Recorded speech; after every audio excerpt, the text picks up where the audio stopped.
Соңғы кездері бас ауырып жүрші. Bir тексерілу керек еді.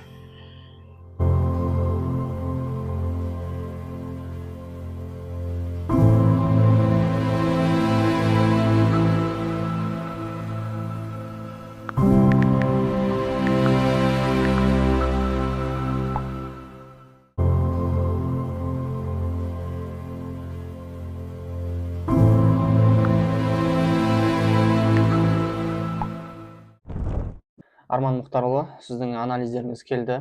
Өкінішке орай, сізде ми ісігінің бастапқы белгілері анықталып отыр. Бұл негізі өте қауіпті ауру, өлімге дейін алып келуі мүмкін. Құдай сақтасын. Бұл емделе ма негізі? Иә, емделеді, сіз уайымдамаңыз, бізде білікті дәрігерлер бар. Емнің ақшасы бар болғаны миллион теңгеден ғана болады. Миллион тым көп қой. Иә, мен сізді негіз толықтай түсініп тұрмын. Сол үшін де бізде осы науқастарға деген жеңілдіктер қарастырылған. Мен қазір бір танысыма қоңырау шалып көрейін.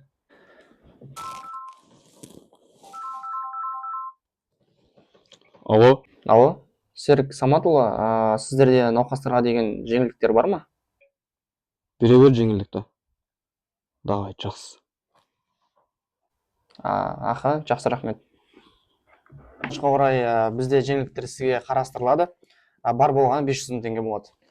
500 мыңға дәл қазір болмай тұршы. Басқа амал бар ма? Басқа бізде банк арқылы рассрочка шығаруға болады. Ол үшін осы қағазға қол қойсаңыз болған.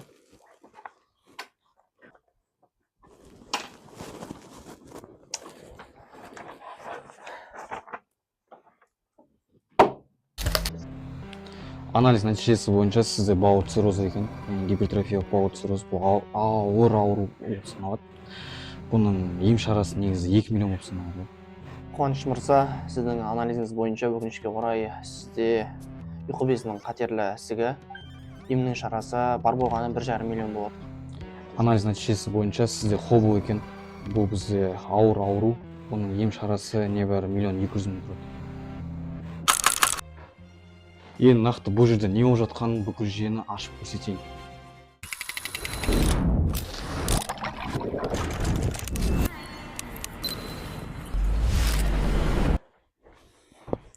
Че там, брат, не тема?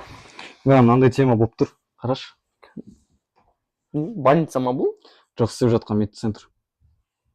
Қалай сонда біз адамдарды емдейміз ба? Жоқ. Схема былай. Схема өте қарапайым. Біз ғимаратты жалға аламыз.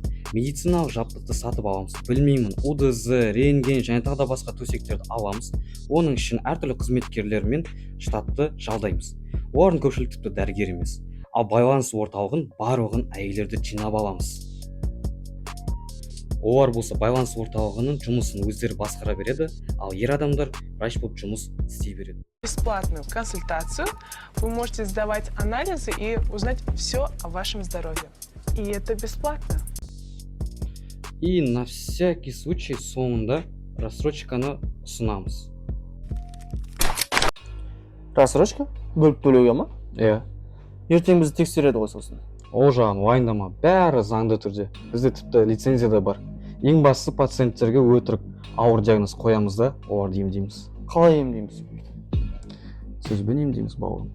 Ай, қайдам. Ол жағын уайымдама. Ол былай болады.